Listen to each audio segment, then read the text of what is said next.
Guys, welcome back to my channel. ನಾನು ನಿಮ್ಮ ಇರ್ಫಾನ ಖಾದರ್. ಇವತ್ತು ನಾನು ನಿಮ್ಮ ಜೊತೆ ನನ್ನ MBA ಸ್ಟೋರಿನ ಶೇರ್ ಮಾಡ್ಕೊತಾ ಇದ್ದೀನಿ. ಸೊ ವಿಡಿಯೋನ ಕೊನೆವರೆಗೂ ನೋಡಿ. ನಿಮಗೆ ಈ ವಿಡಿಯೋ ಇಷ್ಟ ಆದರೆ ಲೈಕ್ ಮಾಡಿ, ಶೇರ್ ಮಾಡಿ, ಕಾಮೆಂಟ್ ಮಾಡಿ. ಇನ್ನು ನೀವು ನನ್ನ ಚಾನಲ್ನ ಸಬ್ಸ್ಕ್ರೈಬ್ ಮಾಡಿಲ್ಲ ಅಂದರೆ ಇವಾಗಲೇ ಹೋಗಿ ಸಬ್ಸ್ಕ್ರೈಬ್ ಮಾಡಿ. SSLC ಆದಮೇಲೆ ನಮಗೆಲ್ಲ ಗೊತ್ತಿರೋ ಥರ ಕರ್ನಾಟಕದಲ್ಲಿ ನಾವು ಸ್ಟ್ರೀಮನ್ನು ಚೂಸ್ ಮಾಡಬೇಕಾಗತ್ತೆ. ಕಾಮರ್ಸು, ಆರ್ಟ್ಸು, ಸೈನ್ಸು ಈ ರೀತಿ ನಾವು ಸ್ಟ್ರೀಮನ್ನು ಚೂಸ್ ಮಾಡಬೇಕಾಗತ್ತೆ. ನನಗೂ ಕೂಡ ಕನ್ಫ್ಯೂಷನ್ ಇತ್ತು, ಕಾಮರ್ಸ್ ಚೂಸ್ ಮಾಡಲಾ ಇಲ್ಲ ಸೈನ್ಸ್ ಚೂಸ್ ಮಾಡಲಾ ಅಂತ. ಸೊ ನನಗೆ ಇವೆರಡರ ಮಧ್ಯೆ ಸ್ವಲ್ಪ ಕನ್ಫ್ಯೂಷನ್ ಇತ್ತು. ಆವಾಗ ನನಗೆ ಸ್ವಲ್ಪ ಲೆಕ್ಚರ್ಸು ಮತ್ತೆ ನನ್ನ ಸಿಬ್ಲಿಂಗ್ಸು, ಕಸಿನ್ಸು ಇವರೆಲ್ಲ ಹೇಳಿದ್ರು ಕಾಮರ್ಸ್ ತಗೋ, ಅದೊಂದು ಬೆಸ್ಟ್ ಆಪ್ಷನ್ ಅಂತ ಹೇಳಿದ್ರು. ಸೊ ಸರಿ ಅಂತ ಹೇಳ್ಬಿಟ್ಟು ನಾನು ಕಾಮರ್ಸನ್ನ ಚೂಸ್ ಮಾಡಿದೆ.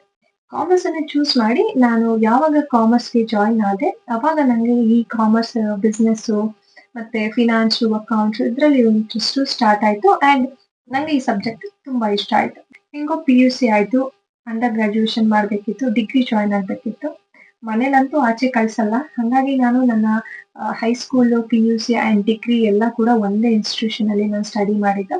ಡಿಗ್ರಿಲಿ ಬಂದು ನಾನು BCom ಸ್ಪೆಷಲೈಸೇಷನ್ ಚೂಸ್ ಮಾಡಿದ್ದು. BCom ಅಲ್ಲಿ ಬಂದು ಫಿನಾನ್ಸ್ ಅಂಡ್ ಅಕೌಂಟಿಂಗ್ ಸ್ಪೆಷಲೈಸೇಷನ್ ಬಂದು. ಸೊ ಇದನ್ನ ನಾನು ಚೂಸ್ ಮಾಡಿ ನಾನು ಹೆಂಗೋ ನನ್ನ BCom ಅನ್ನ ಕಂಪ್ಲೀಟ್ ಮಾಡಿದೆ. BCom ಕಂಪ್ಲೀಟ್ ಮಾಡಿದ್ಮೇಲೆ ನನಗೆ ಆಕ್ಚುಲಿ ನನಗೆ ಕೆಲಸ ಮಾಡಬೇಕು. ನನಗೆ ಯಾವಾಗಲೂ ಕೂಡ ಚಿಕ್ಕದ್ರಿಂದನೂ ಕೂಡ ನನಗೆ ಜಾಬ್ ಮಾಡಬೇಕು, ಏನೋ ಒಂದು ಜಾಬ್ ಮಾಡಬೇಕು, ಒಳ್ಳೆ ಪ್ಲೇಸ್ಗೆ ಹೋಗ್ಬೇಕು, ಒಳ್ಳೆ ಪೊಸಿಷನ್ ಅಲ್ಲಿ ಇರಬೇಕು ಅಂತ ಎಲ್ಲ ತುಂಬಾ ಆಸೆ ಇದ್ದಿದ್ದರಿಂದ ಸೊ ನಾನು ಸರಿ ಇವಾಗ ನಂದು ಡಿಗ್ರಿ ಆಯ್ತು, ನಾನು ಇವಾಗ ಬೆಂಗಳೂರಿಗೆ ಹೋಗ್ತೀನಿ ಕೆಲಸಕ್ಕೆ ಅಂತ ಮನೇಲಿ ಹೇಳಿದಾಗ ಮನೇಲಿ ಲಿಟ್ರಲಿ ಒಪ್ಪಿಲ್ಲ. ಬೇಡ, ಏನಕ್ಕೆ ಹೋಗೋದು, ಆ ರೀತಿ ಈ ರೀತಿ ಅಂತೆಲ್ಲ ಹೇಳಿದ್ರು. ಅದೇ ಗೊತ್ತಲ್ಲ ಆರ್ಥೋಡಾಕ್ಸ್ ಫ್ಯಾಮಿಲಿ ಹೆಂಗಿರುತ್ತೆ ಸಿಚುವೇಶನ್ ಅಂತ. ತುಂಬಾ ಜನ ಇದನ್ನ ಫೇಸ್ ಮಾಡಿರ್ತೀರ. ಸೊ ಮನೇಲಿ ಬೇಡ, ಹಂಗೆ ಹಿಂಗೆ ಅಂತೆಲ್ಲ ಹೇಳಿದ್ರು. ಹೆಂಗೋ ನಾನು ಹತ್ತು ಕರೆದು ನನ್ನ ಲೈಫು, ನನ್ನ ಫ್ಯೂಚರ್ ಹಾಳು ಮಾಡ್ತಾ ಇದ್ದೀರಾ, ಹಂಗೆ ಹಿಂಗೆ ಅಂತ ಹೇಳಿ ಹೆಂಗೋ ಮನೇಲಿ ಫೋರ್ಸ್ ಮಾಡಿಬಿಟ್ಟು ನಾನು ಜಾಬ್ಗೆ ಅಂತ ಬೆಂಗಳೂರು ಹೋದೆ. ಬೆಂಗಳೂರು ಹೋದ್ಮೇಲೆ ನನಗೆ ಜಾಬ್ ಹುಡ್ಕೊಳ್ಳೆ ಒಂದು ದೊಡ್ಡ ಟಾಸ್ಕ್ ಆಗಿತ್ತು. ಜಾಬ್ ಹುಡ್ಕೊಳ್ಳಿ ಗೊತ್ತಿರುತ್ತೆ ಅದ್ರ ಕಷ್ಟ. ಫಸ್ಟ್ ಜಾಬ್ ಅನ್ನೋದಿದೆಲ್ಲ ಎಷ್ಟು ಕಷ್ಟ ಅಂದ್ರೆ, ಫಸ್ಟ್ ಜಾಬ್ ಸಿಗೋದು ತುಂಬಾ ಕಷ್ಟ. ಅದನ್ನು ನಮಗ್ ಬೇಕಾಗಿರೋ ಜಾಬ್ ಸಿಗೋದು ಅಂತ ಇದೆಯಲ್ಲ, ಅದಂತೂ rare, very very rare actually. ನಾನು ಡಿಗ್ರಿ ಆದ್ಮೇಲೆ ಏನ್ ಮಾಡ್ತಾ ಇದ್ದೆ ಅಂದ್ರೆ ಮನೇಲಿ ಕೂತ್ಕೊಂಡು ತುಂಬಾ ಜಾಬ್ಗಳನ್ನ ಅಪ್ಲೈ ಮಾಡ್ತಾ ಇದ್ದೆ. ಎಲ್ರು ಮಾಡ್ತೀರಾ, ಬಟ್ ಏನ್ ಮಾಡಿ ಅಂದ್ರೆ ನೀವು ಅಪ್ಲೈ ಮಾಡ್ತೀರಾ, ರೆಗ್ಯುಲರ್ ಆಗಿ 20-30 ಈ ರೀತಿ ಜಾಬ್ನ ಅಪ್ಲೈ ಮಾಡಿ. ಸೊ ಅವಾಗಲೇ ನಿಮ್ಗೆ ಕಾಲ್ ಬ್ಯಾಕ್ಗಳು ಬರೋದು. ಇಲ್ಲ ಅಂದ್ರೆ ನೀವು ಒಂದಕ್ಕೆ ಯಾವಾಗ್ಲೋ ಯಾವಾಗ್ಲೋ ಇನ್ನೊಂದಕ್ಕೆ ಅಪ್ಲೈ ಅಂತ ಮಾಡಿದ್ರೆ ನಿಮ್ಗೆ ಜಾಬೇ ಸಿಗಲ್ಲ.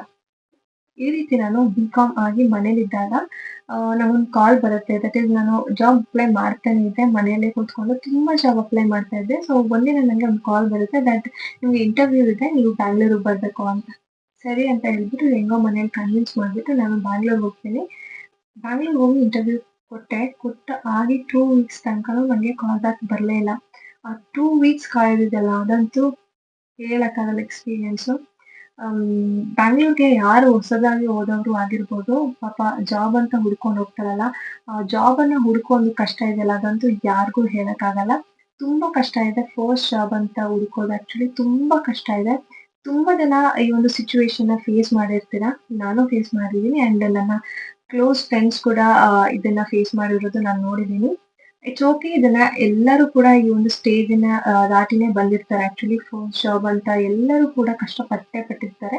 ಆ 2 ವೀಕ್ಸ್ ಗ್ಯಾಪ್ ಅಲ್ಲಿ ನಾನು ಏನ್ ಅನ್ಕೊಂಡೆ ಅಂದ್ರೆ, ನನಗೆ ಜಾಬ್ ಸಿಗಲ್ಲ ಅನ್ಸುತ್ತೆ, ಸರಿ ನಾನು ಮನೆಗೆ ವಾಪಸ್ ಹೋಗ್ತೀನಿ, ನನಗೆ ಜಾಬೇ ಸಿಗಲ್ಲ ಅನ್ಸುತ್ತೆ, ನನ್ನ ಡ್ರೀಮ್ ಇಲ್ಲೇ ಇದಾಗುತ್ತೆ ಅನ್ಸುತ್ತೆ ಅಂತೆಲ್ಲ ತುಂಬಾ ಥಿಂಕ್ ಮಾಡಿದ್ದೆ. ಆ 2 ವೀಕ್ಸ್ ಅನ್ನೋದು ನನ್ನ ಲೈಫಲ್ಲಿ ತುಂಬಾ ಇಂಪಾರ್ಟೆಂಟ್ ಆಗಿತ್ತು ಆಕ್ಚುಲಿ. ಸೊ ತುಂಬಾ ಆಲೋಚನೆಗಳು, ಏನೇನೋ ನೆಗೆಟಿವ್ ಥಾಟ್ಸ್ ಎಲ್ಲಾನು ಬಂದಿದ್ದಂತಹ ಟೈಮ್ ನನಗೆ ಆ 2 ವೀಕ್ಸ್ ಅಲ್ಲಿ. ಸೊ ಹೆಂಗೋ 2 ವೀಕ್ಸ್ ಆದ್ಮೇಲೆ ನನಗೆ ಮತ್ತೆ ಕಾಲ್ ಬರುತ್ತೆ. ಅದೇ ಸೇಮ್ ಪರ್ಸನ್ ಇಂದ ಕಾಲ್ ಬರುತ್ತೆ ಅಂಡ್ ಅವ್ರು ಹೇಳ್ತಾರೆ, ನೀನು ಸೆಲೆಕ್ಟ್ ಆಗಿದ್ದೆ ಅಂಡ್ ನೀನ್ ಬಂದು ನಾಳೆಯಿಂದಾನೇ ಜಾಯ್ನ್ ಆಗ್ಬೇಕು ಅಂತ. ಓಕೆ, ಹೆಂಗೋ ಫೈನಲಿ ಒಂದು ಜಾಬ್ ಸಿಗ್ತಾವಂತ ನಾನು ಫುಲ್ ಖುಷಿಯಾಗೋಗಿದ್ದೆ. ನನ್ನ ಫಸ್ಟ್ ಜಾಬ್ ಹೇಗೆ ಸಿಕ್ತು, ಅದರ ಎಕ್ಸ್ಪೀರಿಯನ್ಸ್ ಹೇಗಿತ್ತು, ಇದನ್ನೆಲ್ಲ ನಾನು ಡೀಟೇಲ್ ಆಗಿ ನೆಕ್ಸ್ಟ್ ವಿಡಿಯೋ ಮಾಡ್ತಾ ಇದ್ದೀನಿ. ಸೊ ನೆಕ್ಸ್ಟ್ ವಿಡಿಯೋ ಬರೋವರೆಗೂ ಸ್ಟೇ ಟ್ಯೂನ್ಡ್. 2 ವೀಕ್ಸ್ ಆದ್ಮೇಲೆ ಕಾಲ್ ಬರುತ್ತೆ, ನಾಳೆನೇ ಜಾಯ್ನಿಂಗ್ ಬಂದು ಜಾಯ್ನ್ ಮಾಡಿ ಅಂತ. ಸರಿ ಅಂತ ಹೇಳ್ಬಿಟ್ಟು ನಾನು ನೆಕ್ಸ್ಟ್ ಡೇನೆ ಹೋಗ್ತೀನಿ ಅಂಡ್ ಜಾಯಿನ್ ಕೂಡ ಆಗ್ತೀನಿ. ಬಟ್ ಜಾಯಿನ್ ಆದ್ಮೇಲೆ ಏನ್ ಬೇಜಾರಿತ್ತು ಅಂತ ಹೇಳಿದ್ರೆ, ನನಗೆ ಬೇಕಾಗಿರೋ ಫೀಲ್ಡಲ್ಲಿ ನನಗೆ ಜಾಬ್ ಸಿಗ್ಲಿಲ್ವಲ್ಲ ಅಂತ ಒಂದು ಬೇಜಾರು ನನಗೆ ಯಾವಾಗ್ಲೂ ಇತ್ತು. ಬಟ್ ಇಟ್ಸ್ ಓಕೆ ಅಂತ ನಾನು ವರ್ಕ್ ಮಾಡ್ತಾನೆ ಇದ್ದೆ. ಯಾವಾಗ್ಲೂ ನಮ್ಗೆ ಏನಪ್ಪಾ ಅಂದ್ರೆ CA ಮಾಡ್ಬೇಕಿತ್ತು, ಇಲ್ಲ ಅಂದ್ರೆ MBA ಮಾಡ್ಬೇಕಿತ್ತು. ಬಟ್ ಮನೆ ಸಿಚುವೇಶನ್ ನೋಡಿದ್ರೆ ನಾನು CA ಮಾಡೋ ಥರ ಇರಲಿಲ್ಲ. ಸರಿ ಆಯ್ತು ಅಂತ ಹೇಳ್ಬಿಟ್ಟು MBA ಮಾಡೋಣ ಅಂತ ಈ ಜಾಬ್ ಮಾಡ್ತಾನೆ ನಾನು ಯಾವಾಗಲೂ ಅನ್ಕೊಂತಾ ಇದ್ದೆ. ಜಾಬ್ ಮಾಡ್ತಾ ಮಾಡ್ತಾ ನಾನು PGCET ಬಗ್ಗೆ ಎಲ್ಲ ತಿಳ್ಕೊಂಡೆ. ತಿಳ್ಕೊಬಿಟ್ಟು ನಾನು PGCETಗೆ ಅಪ್ಲೈ ಮಾಡಿದೆ.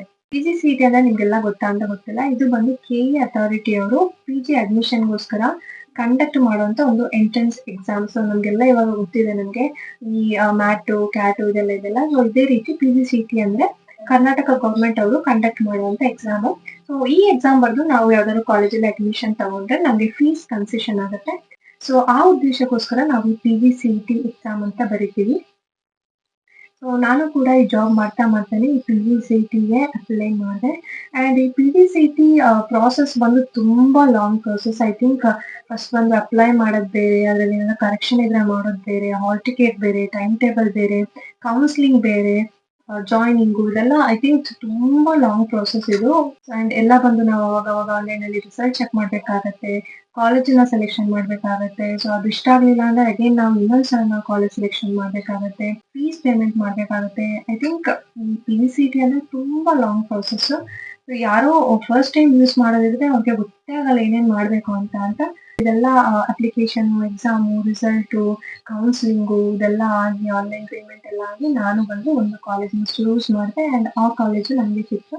ಸೊ ಸಿಕ್ಕಿದ್ಮೇಲೆ ನಾನು ಇವಾಗ ಆಲ್ಮೋಸ್ಟ್ ನನ್ನ MBA ಮುಗಿತಾ ಬಂತು. ನಾನಿವಾಗ ಫೈನಲ್ ಸೆಮಿಸ್ಟರ್ ಅಲ್ಲಿ ಇದ್ದೀನಿ. ಆ್ಯಂಡ್ ನಾನು ಯಾವ ಕಾಲೇಜ್ ಸೇರಿದೆ ಆ್ಯಂಡ್ ಎಷ್ಟು ಫೀಸ್ ಕಟ್ಟಿದೆ ಇದನ್ನೆಲ್ಲ ನಾನು ಹೇಳಕ್ ಇಷ್ಟಪಡಲ್ಲ. ಸೊ ನಾನೇನ್ ಹೇಳ್ತೀನಿ ಅಂದ್ರೆ ನೀವು PGCET ಎಕ್ಸಾಮ್ ಬರೆದು ನೀವು ಯಾವ್ದಾದ್ರು ಕಾಲೇಜ್ ಜಾಯ್ನ್ ಆದ್ರೆ ನಿಮ್ಗೆ ಅರೌಂಡ್ 4 lakh ಒಳಗೆಲ್ಲ ನಿಮ್ಗೆಲ್ಲ ಆಗುತ್ತೆ ಅಂತ ಅನ್ಸುತ್ತೆ ನಂಗೆ. ನೀವು PGCET ಬರೀದೆ ನೀವೇನಾದ್ರು ಅಂದ್ರೆ ಬೆಂಗಳೂರಲ್ಲಿ ನಾನು ಹೇಳ್ತಾ ಇರೋದು 4 lakh ಒಳಗೆ ನಿಮ್ಗೆಲ್ಲ ಫೀಸ್ ಎಲ್ಲ ಆಗುತ್ತೆ. ನೀವೇನಾದ್ರು PGCET ಬರೀದೇನೆ ನೀವು ಹಂಗೆ ಜಾಯ್ನ್ ಆಗ್ಬೇಕು ಅಂದ್ರೆ ನಿಮ್ಗೆ ಐ ಥಿಂಕ್ 8, 9, 10, 11 ಈ ರೀತಿ ನೀವು ಲ್ಯಾಕ್‌ಗಳನ್ನ ನೀವು ಪೇಮೆಂಟ್ ಮಾಡ್ಬೇಕಾಗತ್ತೆ. ಸೊ ಇನ್ನು ನಿಮ್ಗೆ ಏನಾದ್ರು ಈ PGCET ಬಗ್ಗೆ ಏನಾದ್ರು ಡೌಟ್ ಇದ್ರೆ, ಕನ್ಫ್ಯೂಷನ್ಸ್ ಇದೆ ನನಗೆ ಕಾಮೆಂಟ್ ಮಾಡಿ. ನಾನು ನಿಮ್ಗೆ ಅದ್ರದ್ದು ಡೀಟೇಲ್ಡ್ ಇನ್ಫಾರ್ಮೇಶನ್ ಕೊಡ್ತೀನಿ. ಬಟ್ ಇವಾಗ ನನಗೆ ತುಂಬಾ ಹೇಳಕ್ಕಾಗಲ್ಲ, ಬಿಕಾಸ್ ಲೆಂದಿ ಆಗೋಗುತ್ತೆ. ಸೊ ಹಾಗಾಗಿ ಇದಕ್ಕೋಸ್ಕರ ನಾನೊಂದು ಡೆಡಿಕೇಟೆಡ್ ವಿಡಿಯೋ ಮಾಡ್ತೀನಿ. ಇಫ್ ನಿಮ್ಗೆ ಏನಾದ್ರು ಬೇಕಿದ್ರೆ ಅಷ್ಟೇ. ಸೊ PGCET ಜಾಯ್ನ್ ಆಯ್ತು. ಇವಾಗ ನಂದು ಕಂಪ್ಲೀಟ್ ಆಗಕ್ಕೂ ಬಂತು. ಇನ್ನೊಂದು 2 ಮಂತ್ಸ್ ಅಲ್ಲಿ ನನಗೆ ಈ MBA ಕೂಡ ಮುಗಿಯುತ್ತೆ. ಬಟ್ ತುಂಬಾ ಖರ್ಚಾಯ್ತು ನನಗೆ MBA ಎಲ್ಲ ಮಾಡಕ್ಕೆ. ನಾನು ಬಂದು ಲೋನು ಅದು ಇದೆಲ್ಲ ಮಾಡಿದ್ದೆ. ಸ್ವಲ್ಪ ಸೇವಿಂಗ್ಸ್ ಮಾಡಿದ್ದೆ ಆ್ಯಂಡ್ ಸ್ವಲ್ಪ ನನ್ನ ಫ್ರೆಂಡ್ಸ್ ಇಂದ ಬಾರೋ ಮಾಡಿದ್ದೆ. ಸೊ ಅದನ್ನೆಲ್ಲ ನಾನು ಫ್ರೀ ಆಗಿ ಪೇಮೆಂಟ್ ಮಾಡಿದ್ದೀನಿ. ಆ್ಯಂಡ್ ತುಂಬಾ ನಾನು ಲೋನ್ ಕೂಡ ಮಾಡಿದ್ದೀನಿ, ಎಜುಕೇಶನ್ ಲೋನು. ಅದನ್ನು ಕೂಡ ನಾನು ಪ್ರೀಪೇಡ್ ಮಾಡ್ಬೇಕಾಗುತ್ತೆ. ಅದು ಕೂಡ ನನ್ನ ತಲೆ ಮೇಲಿದೆ. ಎನಿವೇಸ್ ಓದಕ್ಕೋಸ್ಕರ ನಾನು ಖರ್ಚು ಮಾಡಿದ್ದೆ. ಇದನ್ನ ನಾನು ಇನ್ವೆಸ್ಟ್ಮೆಂಟ್ ಅಂತ ಅನ್ಕೊಂತಾ ಇದ್ದೀನಿ. ಆ್ಯಂಡ್ ಇದ್ರದ್ದು ಡಬಲ್ ನಾನು ಅರ್ನ್ ಮಾಡ್ತೀನಿ ಅನ್ನೋ ನಂಬಿಕೆ ನನಗೆ ನನ್ನ ಮೇಲಿದೆ. ಸೊ ಹಂಗಾಗಿ ನಾನು ಈ MBA ಮಾಡುವಂತ ಒಂದು ಡಿಸಿಷನ್ ತಗೊಂಡೆ. ಸೊ ಇದೆಲ್ಲ ನಾನು ವಾಪಸ್ ರೀಪೇ ಮಾಡಬೇಕು. ನನಗೆ ಯಾವಾಗ ಜಾಬ್ ಆಗುತ್ತೆ ಅವಾಗ ನಾನು ರೀಪೇ ಮಾಡ್ತೀನಿ. ಯಾವಾಗ ಜಾಬ್ ಆಗುತ್ತೆ ಅಂತಲ್ಲ, MBA ಮುಗ್ದಿದ ತಕ್ಷಣ ನಾನು ಇದನ್ನೆಲ್ಲ ರೀಪೇಮೆಂಟ್ ಮಾಡಕ್ಕೆ ಸ್ಟಾರ್ಟ್ ಮಾಡ್ತೀನಿ. ಬಿಕಾಸ್ ಪಾಪ ತುಂಬಾ ಜನಕ್ಕೆ ಕೊಡ್ತೀನಿ ಅಂತ ಹೇಳಿ ಇಟ್ಕೊಂಡಿದ್ದೀನಲ್ಲ, ಅದನ್ನೆಲ್ಲ ರೀಪೇಮೆಂಟ್ ಮಾಡಬೇಕು. ಸೊ ಇದಾಗಿತ್ತು ನನ್ನ ಒಂದು ಚಿಕ್ಕ MBA ಜರ್ನಿ. ಇನ್ನೇನು ನಾನು ಒಂದು 2 ಮಂತ್ಸ್ ಅಲ್ಲಿ MBAನು ಮುಗಿಸ್ತೀನಿ. MBA ಮುಗಿಸಿ ನಾನು ಕೂಡ ಕಾರ್ಪೊರೇಟ್ ಜಾಬ್ಗೆ ಜಾಯ್ನ್ ಆಗ್ತೀನಿ. ನನ್ನ ಚಿಕ್ಕದಿಂದಲೂ ಇದ್ದಂತಹ ಡ್ರೀಮು ಒಂದೊಳ್ಳೆ ಕೆಲಸ ಮಾಡಬೇಕು, ಚೆನ್ನಾಗಿರ್ಬೇಕು, ಒಂದೊಳ್ಳೆ ಲೆವೆಲ್ ಪೊಸಿಷನ್ ಚೆನ್ನಾಗಿರ್ಬೇಕು ನಂದು ಅಂತೆಲ್ಲ ಲೈಫ್ ಡ್ರೀಮು. ನಾನು MBA ಮುಗಿಸಿ ಮತ್ತೆ ನಾನು ಕೆಲಸಕ್ಕೆ ಜಾಯ್ನ್ ಆದಾಗ ನನಗೆ ಆ ಒಂದು ಡ್ರೀಮ್ ಫುಲ್ಫಿಲ್ ಆಗುತ್ತೆ ಅಂತ ಅನ್ಕೊಂಡಿದ್ದೀನಿ. ಸೊ ಇದಾಗಿತ್ತು ನನ್ನೊಂದು ಚಿಕ್ಕ MBA ಸ್ಟೋರಿ. ನಿಮ್ಗೆಲ್ರಿಗೂ ಇದು ಇಷ್ಟ ಆಗಿರುತ್ತೆ ಅಂತ ಅನ್ಕೊಂಡಿದ್ದೀನಿ. ನಿಮ್ಗೇನಾದ್ರು PGCET ಬಗ್ಗೆ ಏನಾದ್ರು ಕ್ವೆಶ್ಚನ್ ಇದ್ರೆ ನಾನು ಆಲ್ರೆಡಿ ಹೇಳಿದೆ, ಕಾಮೆಂಟ್ ಸೆಕ್ಷನಲ್ಲಿ ಹೇಳಿ. ಸೊ ದಟ್ ನಾನು ನಿಮಗೆ ಅಂತ ಡೀಟೇಲ್ಡ್ ವಿಡಿಯೋ ಮಾಡ್ತೀನಿ PGCET ಬಗ್ಗೆ. ಸೊ ಸದ್ಯಕ್ಕೆ ಇದಾಗಿತ್ತು ನನ್ನೊಂದು ಚಿಕ್ಕ MBA ಸ್ಟೋರಿ. ಕಡೆದಾಗ ಒಂದು ಹೇಳಬೇಕು, ನನಗೆ ಇದೆಲ್ಲ ಮಾಡೋಕ್ಕೆ ಸಾಧ್ಯ ಆಯಿತು ಅಂತ ಹೇಳಿದಾಗ ನಿಮಗೂ ಕೂಡ ಇದನ್ನೆಲ್ಲ ಮಾಡೋಕ್ಕೆ ಸಾಧ್ಯ ಆಗುತ್ತೆ. ಯಾಕಂದರೆ ಸಿಂಗಲ್ ಪೇರೆಂಟನ್ನ ಇಟ್ಕೊಂಡು ಓದೋದು, ಕೆಲಸ ಮಾಡೋದು ಇದೆಲ್ಲ ಎಷ್ಟು ಕಷ್ಟ ಅಂತ ಎಲ್ರಿಗೂ ಗೊತ್ತಿರುತ್ತೆ. ಹಂಗೇನೆ ನನಗೂ ಕೂಡ ತುಂಬಾ ಕಷ್ಟ ಆಗಿದೆ ಓದಕ್ಕೆ, ಮನೆ ದಾಚೋದು, ಕೆಲಸ ಮಾಡೋದು, ಇದಕ್ಕೆಲ್ಲ ತುಂಬಾ ಕಷ್ಟ ಆಗಿದೆ. ಬಟ್ ನಾನು ನನ್ನ ಹಠನ ಬಿಟ್ಟಿಲ್ಲ. ಓದಲೇಬೇಕು, ಮಾಡಲೇಬೇಕು ಅಂತ ನಾನು ಯಾವಾಗಲೂ ಕೂಡ ಮುಂದೆ ಬರ್ತಾ ಇದ್ದಿದ್ರಿಂದ ಇವತ್ತು ನಾನು ಇಲ್ಲಿವರೆಗೂ ತಲುಪಿದ್ದೀನಿ ಅಂತ ನನಗೆ ಅನ್ಸುತ್ತೆ. ಮುಂದೆ ಕೂಡ ನಾನೊಂದು ಒಳ್ಳೆ ಪೊಸಿಷನ್ಗೆ ಹೋಗ್ತೀನಿ. ಸ್ವಲ್ಪ ಎಮೋಷನಲ್ ಆಗ್ತಾ ಇದೀನಿ, but it's okay, I am controlling my self. So all thanks to ನನ್ನಮ್ಮ. She is the supporter, forever supporter she is. So ತುಂಬಾ ಖುಷಿ ಇದೆ ನಮ್ಮ ಅಮ್ಮನಿಂದ ನಾವು ಇವತ್ತು ಇಲ್ಲಿದ್ದೀವಿ ಅಂತ. ಸೊ ವಿಡಿಯೋ ಇಷ್ಟ ಆಗಿದೆ ಅನ್ಕೊಂತೀನಿ. ಸಬ್ಸ್ಕ್ರೈಬ್ ಮಾಡಿ, ಲೈಕ್ ಮಾಡಿ, ಶೇರ್ ಮಾಡಿ, ಕಾಮೆಂಟ್ ಮಾಡಿ. ನೆಕ್ಸ್ಟ್ ವಿಡಿಯೋದಲ್ಲಿ ಸಿಗುವ. ಬೈ ಬಾಯ್.